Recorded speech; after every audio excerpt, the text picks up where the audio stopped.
भारत एक कृषि प्रधान देश है। इसके बाद भी भारत बड़ी मात्रा में खाद्य तेल आयात कर रहा है। यही वजह है कि प्रधानमंत्री नरेंद्र मोदी को देशवासियों से अपील करनी पड़ी कि खाद्य तेल में कमी लाएं, यानी कि खाद्य तेल को कम इस्तेमाल करें ताकि उनका स्वास्थ्य भी सही रहे और इसके साथ ही विदेशी मुद्रा भंडार भी बचाई जा सके। दरअसल प्रधानमंत्री मोदी ने ये जो अपील की उसका सबसे बड़ा मकसद यही है कि वह चाहते हैं कि खाद्य तेल में कमी आए ताकि कम आयात करना पड़े, ताकि विदेशी मुद्रा भंडार भी बचाई जा सके। ये बड़ा विरोधाभास दिखाई देता है कि एक तरफ हमारे किसान जहां अपनी फसल का सही दाम नहीं ले पा रहे हैं, उन्हें उचित दाम नहीं मिल पा रहा है, तो वहीं दूसरी तरफ भारत को बड़ी मात्रा में खाद्य तेल आयात करना पड़ रहा है।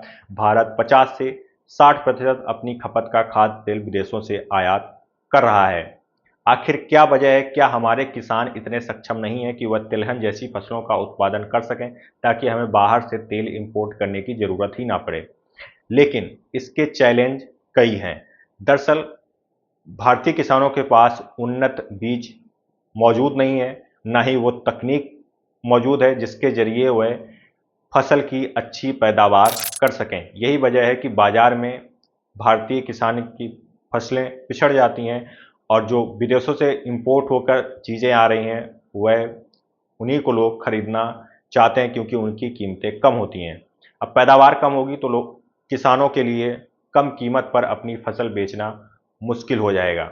अगर उन्नत बीज और अच्छी तकनीक भारतीय किसानों के पास उपलब्ध हो तो तिलहन जैसी फसलों का उत्पादन किया जा सकता है और फिर शायद भारत को खाने के तेल का इंपोर्ट करना ही ना पड़े, खाने का तेल आयात करने की ज़रूरत ही ना पड़े। इसके साथ ही अगर सरकार चाहे तो एमएसपी देकर भी किसानों से अच्छे उचित दामों पर उनकी फसल खरीद सकती है, लेकिन सच्चाई यही है कि सरकार तय तो करती है एमएसपी, लेकिन जमीनी स्तर पर वह तंत्र दिखाई नहीं देता है जहां किसान अपनी फसल एमएसपी पर सही तरीके से बेच सकें। यानी कि कई स्तर पर सुधार की ज़रूरत है अगर भारत चाहता है कि भारत को तेल जैसी चीज़ों को भी आयात ना करना पड़े। तो इसके लिए ज़रूरत है कि वह किसानों को जागरूक करें, उनकी फसल को उचित दाम पर खरीदें और अच्छे उन्नत किस्म के बीज उपलब्ध कराए जाएं और इसके साथ ही अच्छी तकनीक भी